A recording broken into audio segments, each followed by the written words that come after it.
Welcome to SB News. Gundala మండలము తూరుబాక గ్రామంలో అమరుడు జోగ నరసయ్య స్తూపం దగ్గర సిపిఎం పార్టీ జెండా ఎగరవేసిన రాష్ట్ర కార్యవర్గ సభ్యురాలు మల్లు లక్ష్మి. అనంతరం వారు మాట్లాడుతూ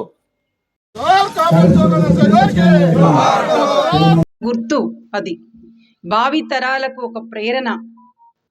ప్రజా సమస్యలు తీసుకుని ప్రజల వెంటే ఉన్నాడు కాబట్టి ఆ స్తూపానికి అదొక సందేశం.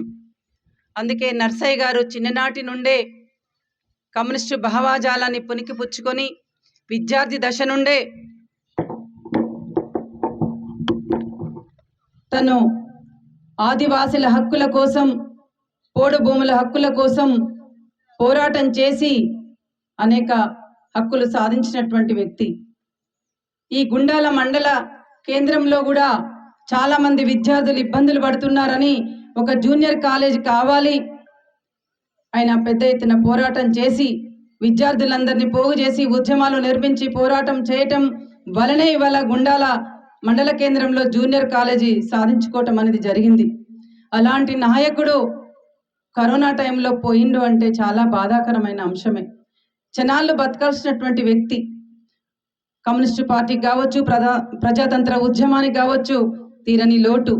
అయినా కానీ ఆయన ఆశయాల మేరకు చాలామంది ఈ గ్రామంలో కావచ్చు, మండల కేంద్రంలో ఉన్నటువంటి నాయకత్వం కూడా ఆయన ఆశయాలకు అనుగుణంగా ఇవాళ పేద ప్రజల పక్షాన నిలబడి ఉద్యమాలు పోరాటాలు చేస్తున్నటువంటి పరిస్థితి ఉంది.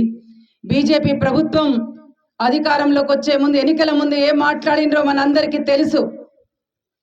నిత్యావసర వస్తువుల ధరలు విపరీతంగా పెరిగిపోయాయి. బియ్యం కావచ్చు, పప్పు కావచ్చు, ఉప్పు కావచ్చు, ఒట్టిమిరపకాయలు కావచ్చు, చింతపండు కావచ్చు, సమస్త వస్తువులు ధరలు పెరిగిపోయాయి. మహిళలు చాలా ఇబ్బందులు ఎదుర్కొంటున్నారు. మహిళలు రక్తహీనతతో ఎదుర్కొంటున్నారు. కాబట్టి మేము అధికారంలోకి వస్తే ధరలు తగ్గిస్తామని చెప్పి ధరలు తగ్గించకపోగా విపరీతంగా పెట్రోల్, డీజిల్, నిత్యావసర వస్తువుల ధరలు పెంచడం జరుగుతూ ఉంది. మరోపక్క 2 కోట్ల ఉద్యోగాలు ఇస్తా అని చెప్పాడు. 2 కోట్ల ఉద్యోగాలు ఇవ్వకపోగా ఇవాళ ఉన్న ఉద్యోగాలు తీసివేయటం వల్ల మన బిడ్డలు ఇవాళ చదువుకొని ఉద్యోగాలు లేక రోడ్ల పడుతున్నటువంటి పరిస్థితి కొనసాగుతూ ఉంది. ఈ దేశంలో ప్రధానమంత్రి ఆవాస్ యోజన పథకం కింద పేదలందరికీ ఇండ్లు కట్టించి ఇస్తానని చెప్పాడు. ఏ ఒక్కరికి కూడా ఇండ్లు కట్టించలే.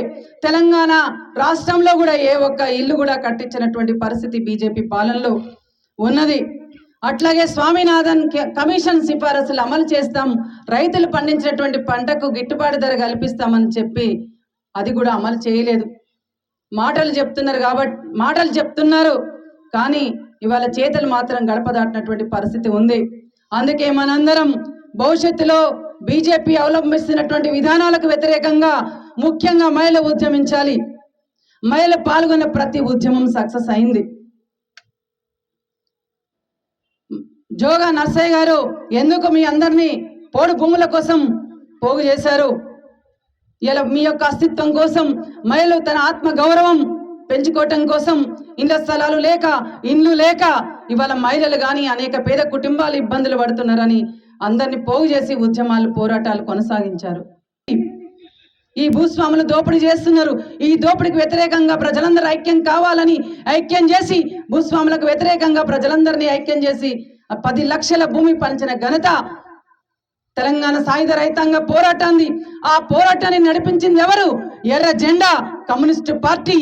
కాబట్టి భవిష్యత్తులో మన హక్కులు పరిరక్షించబడాలంటే, ఇళ్ల స్థలాలు కావాలి అంటే, ఇల్లు కావాలి అంటే ముఖ్యంగా మహిళలు ముందుకు రావాలి. వస్తేనే మన సమస్యలు పరిష్కారం అవుతాయి తప్ప